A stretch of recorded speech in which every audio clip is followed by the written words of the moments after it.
الناس كنت أقول لهم: ما الذي جعلكم تتركون مذاهبكم السابقة وتعودون إلى الجادة وإلى المذهب الصحيح للصحابة ولآل البيت عليهم السلام؟ فكانوا يقولون لي: يا شيخ، ما صدقت عقولنا أن يثني الله تعالى على صحابة رسوله ثم نقول إنهم ارتدوا إلا 3. طيب ليش الله تعالى يثني عليهم؟ ما صدقت عقولنا أن يرضى الله تعالى أن يتزوج نبيه صلى الله عليه وسلم عائشة وحفصة ثم نحن نلعنها في كل صلاة ونقول إنها كافرة. فهذا لا يليق أبدا، مما جعل نفس العقول يعني النيرة ترفض مثل هذا الفكر. جميل. لكن نقطة مهمة وهي منهج في التفكير. يعني هناك خطة كما يستخدمها هؤلاء عبر العصور، وهي أن يكونوا صورة ذهنية لدى الناس عن هذا الرمز. نعم. أول ما يذكر اسمه تجلب مثل هذه القبائح في صحيح. هذه نقطة. النقطة الثانية غير قضية كما يقولون هم يعرفون أنه هناك من سوف ينبري للرد على هذا الباطل، لكنهم على أقل تقدير قالوا نشرنا هذا الكلام القبيح. نعم. وهدفهم لو التشويش، لو أن هذا باطلهم ينتشر لو 1%، هم يريدون هذا أن ينتشر. ولكن لابد أن نتنبه، الأصل أننا نذكر الصحابة رسول الله وفضلهم ونسكت. نعم. عما شجر. أمر آخر ذكر الشيخ، قصدك تسكت عما شجر بينهم من مواقف والأخطاء البشرية التي لا يخلو منها بشر. أحسنت. يعني أنا الشيخ أشار مثلا الذي يقدحون في شيخ من المشايخ، في بعض الأشياء التي تتبعتها أنا تجدهم يذكرون أشياء بشرية. نعم قد يكون أخطأ الشيخ. نعم. لكن هذا بشري، لا يمكن يكون ملك من الملائكة. صحيح. أنت تصور معي لو أن شخص جاء ويتبعك الآن في كل نفس من أنفاسك. نعم. أنت مثلا لك صواب 90%، طبيعي يكون لك 10%، هذا بشر. صحيح. ثم جاء وأفرد الصفحات على ال10 هذه وبدأ يشرح فيها وألف مجلد في 10%، ثم أغفل 90%. أنت سوف تكون شيطان عند الناس. صحيح. مهما بذلت. هذا الكلام هو الذي يطبق الآن على صحابة رسول الله، يغفلون كل هذا الجهاد والبذل والتضحية والعبادة ثم يظهرون خطأ أو خطأين أو 13 قد تكون صحيحة، لكنهم بشر في الأخير. نعم. وأصلا يا أخي، ترى أي إنسان أنت تريد أن تتصيد عليه ستجد مصايب. يعني مثلا لو جاءك إنسان وقدح في موسى عليه السلام، فقلت له: لماذا تقدح في رجل نبي اصطفاه الله تعالى واختاره وجعله يعني وهو من أولي العزم من الرسل؟ فقال لك: يا أخي، موسى ألقى الألواح لما جاء ونظر إلى قومه وهم يعبدون العجل، ألقى الألواح وفي نسختها هدى ونور، ألقى التوراة على الأرض. إذا موسى كفر لأنه أهان التوراة. لو جاءك إنسان وقال لك هذا الكلام وتصيد مثل هذا التصيد ولم يراعي أن موسى عليه السلام رأى بعينه، ترك قومه وهم على التوحيد وذهب ليكلم الله سبحانه وتعالى، ثم يعود فإذا قوموا على هذا الشرك فغلبه ما رأى بعينه حتى وقعت التوراة من يده. نعم. يعني هو لم يلقيها إهانة لها، من شدة ما رأى وقعت التوراة من يده وجعل ينظر إلى عجل يعبده قومه. فالمقصود أنك إذا نظرت إلى حالتهم البشرية مثل ما ذكر الشيخ، يا أخي، حتى لما يأتون ويقعون في أبي بكر وما وقع بينه وبين فاطمة سلام الله تعالى عليها بنت رسول الله صلى الله عليه وسلم، أو يقعون مثلا بين علي ومعاوية، يا أخي هؤلاء بشر، ووقوع هذه الأمور بينهم هذه أمور طبيعية. بعدين يا أخي نحن ما دخلنا في المشكلة. صحيح. يا أخي هذا أمر مضى وانقضى ومضى عليه أكثر من 1400 سنة، وكلهم عند الله تعالى سيجتمع. صحيح. فما ينبغي لنا أن نأتي وندس أنفسنا بينهم ونبدأ نقول: لا أنت مخطئ يا أبا بكر، أنت مخطئ يا فاطمة، أنت مخطئ يا علي، أنت مخطئ يا معاوية. يا أخي هذه فتن عصم الله منها سيوفنا فلنعصم منها ألسنتنا. هؤلاء مضوا إلى ربهم ولعلهم جميعا قد حطوا رحالهم في الجنة، ونحن نأتي نتكلم عليهم. هذا لا يليق بنا. عندي تفضل. بسم الله الرحمن الرحيم، الحمد لله والصلاة والسلام على رسول الله. تعقيبا على ما ذكره الشيخان، يا إخواننا، القضية ليست قضية هو قدح في شخص عائشة رضي الله عنها وأرضاها. عائشة رضي الله عنها وأرضاها لا ينظر إليها على أنها فرد من عموم المسلمات الصحابيات في زمن النبي صلى الله عليه وسلم اللاتي اقتدين بالنبي صلى الله عليه وسلم، ولا ينظر لعائشة رضي الله عنها وأرضاها على أنها زوجة من عموم زوجات النبي صلى الله عليه وسلم. عائشة يا مشايخ هي نقلت كما ذكر العلماء رحمهم الله ربع هذا الدين. الله أكبر. عائشة رضي الله عنها وأرضاها ذكر العلماء أنها روت أكثر من 2000 حديث عن النبي صلى الله عليه وسلم، اتفق الشيخان على أكثر من 200 حديث بخلاف الأحاديث التي انفرد بها البخاري أو مسلم. فعائشة رضي الله عنها وأرضاها هي ناقلة من الذين نقلوا الدين الإسلامي، ناقل مهم. فالقدح في شخص عائشة وليس قدحا في شخصها وذاتها، إنما هو قدح في هذا الدين. فإذا قدح هذا في هذا الدين، ما بالك كيف نتبع هذا الدين الذي قد قدح فيه؟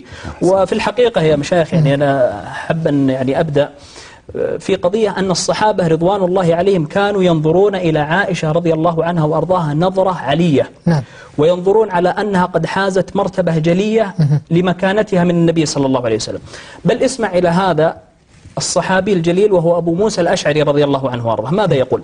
يقول: ما أشكل علينا أصحاب محمد صلى الله عليه وسلم من حديث قط فسألنا فيه عائشة إلا وجدنا عندها منه علما. الله أكبر. لاحظ أن صحابة النبي صلى الله عليه وسلم إذا أشكل عليهم أمر من أمور الدين يرجعون إلى عائشة رضي الله عنها وارضاها ويجدون أن عند عائشة علم كبير. بل أن عروة بن الزبير رضي الله عنه وارضاه يقول: صحبت عائشة فما رأيت أحدا قط كان أعلم بآية أو بسنة أو بفريضة أو بشعر ولا بيوم من أيام العرب ولا بنسب ولا بكذا وكذا وكذا من عائشة رضي الله عنها وأرضاها. فهذه عائشة التي يقدح فيها يا جماعة، هذه عائشة زوج النبي صلى الله عليه وسلم التي ينال من عرضها. هذا كلام الصحابة فيها، وغير ذلك من النصوص عن الصحابة الكرام فيها تزكية لعلم عائشة رضي الله عنها وأرضاها، وأنها ناقل رئيس من الذين نقلوا إلينا هذا الدين. طيب شيخ المبارك ذكر يعني نقلها بالدين وأيضا علمها، هذا يعني يؤكد لنا أنها يعني ملازم النبي صلى الله عليه وسلم في كل أوقاته. شيخ، هل من الممكن يعني أن تعطينا نبذة أو بعض مواقفها مع النبي صلى الله عليه وسلم؟ طبعا عائشة رضي الله تعالى عنها هي الزوجة الوحيدة البكر التي تزوجها النبي صلوات ربي وسلامه عليه، وكان يصرح عليه الصلاة والسلام بحبها. يعني في البخاري أن عمرو بن العاص رضي الله تعالى عنه سأل النبي عليه الصلاة والسلام قال له: يا رسول الله من أحب الناس إليك؟ فقال: عائشة. فقال: عائشة. يعني لاحظ، قال أبوها، قال فمن الرجال قال أبوها إلى آخره.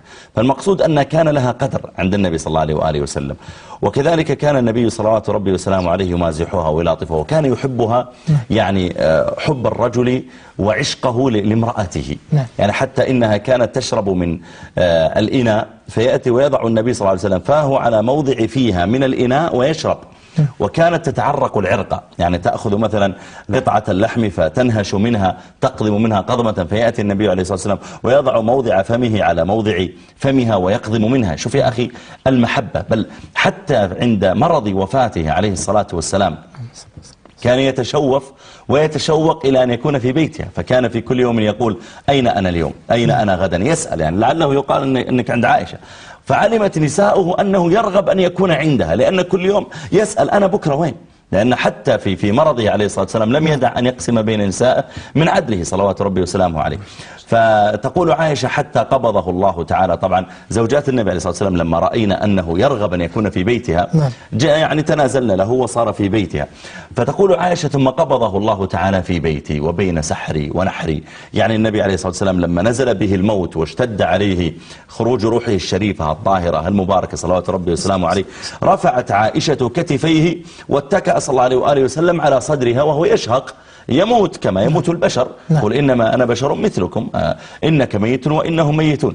فلما بدأ عليه الصلاة والسلام يجد خروج روحه وهو عليه الصلاة والسلام متكئ على صدرها، أعلى رأسه عند ذقنها وأسفله عند صدرها. لاحظ هذا الموضع يا أخي منها رضي الله عنها تختلط أنفاسه بأنفاسها، حتى دخل أخوها ومعه سواك فنظر النبي صلى الله عليه وسلم إلى السواك وكأنه يريد وكان يحب السواك، قالت: أخذه لك، فأشار برأسه، ما استطاع يتكلم من شدة الإعياء والموت. فأخذته فلما وضعه في فمه هي قلبته، فلما وضعه في فمه فإذا هو قاسي فلينته، ثم وضعته في فمه.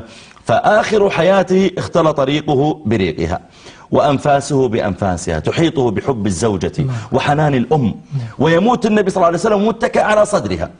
ثم يأتيك إنسان فاجر فاسق جاهل ويبدأ يتكلم على هذه المرأة التي مات النبي صلى الله عليه وسلم، مات وهو متكئ على صدرها، ويقول: هذه فاجرة، هذه فاسقة، سبحان الله. يا أخي أين قول الله تعالى: الطيبات للطيبين والطيبون للطيبات والخبيثات للخبيثين والخبيثون للخبيثات.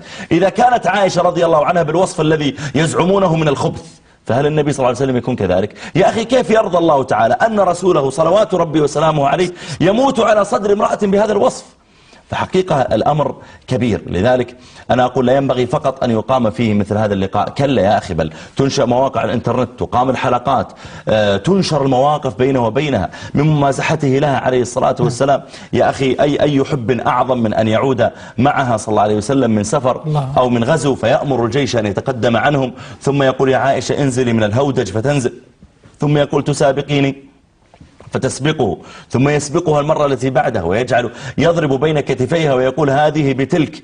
يا أخي هذه الممازحة. كان يجلس معها عليه الصلاة والسلام ثم يقول لها يا عائشة، وكان أحيانا يدللها ويقول يا عائش فتفخيما للاسم، فقال لها يا عائشة إني لأعرف إذا كنت غضبانة علي وإذا كنت راضية.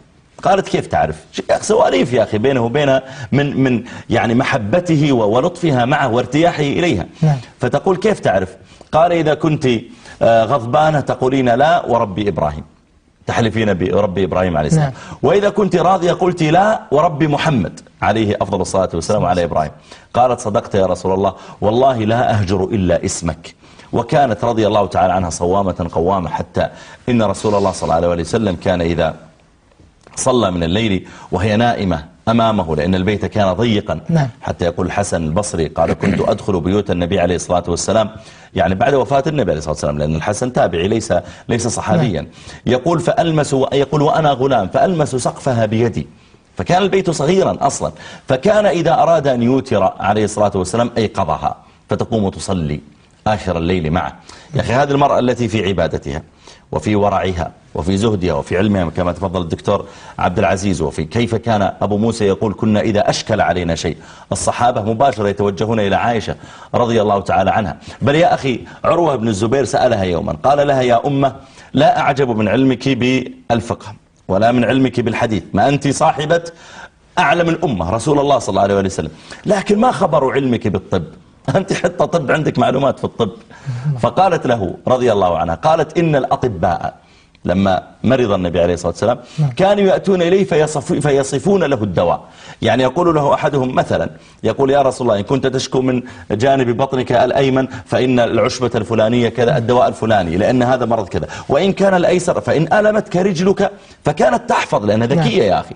تقول فأصبحت أجمع مثل هذه المعلومات، فإذا جاء إنسان وقال يا أم المؤمنين أنا عندي ألم في بطني من الجهة اليمنى، تذكرت أن الأطباء قد أخبروا النبي صلى الله عليه وسلم بعلاج ذلك. فتقول هي لعروة لما سأل كيف تعرفين الطب، قالت كان الأطباء يأتون للنبي عليه الصلاة والسلام فكنت أتعلموا منه. الحقيقة هي كانت تستطيع أن تقول إنها جامعة، يعني قد جمعت يعني كل ذلك، حتى كما تفضل الدكتور عبد العزيز هي روت أكثر من 2000 حديث عن رسول الله صلى الله عليه وسلم. فلما تتهمها يا أخي أنها كذابة، معناه أنك أقبلت لها 2000 حديث وكلها أسقطتها بما فيها من أحكام شرعية، بما فيها من آداب، بما فيها من توجيهات، بما فيها من أخلاق، كلها أسقطتها بإسقاطك لراويها. لا يقبل منها شيء بعد كذا بلا شك إذا أسقطتها خلاص.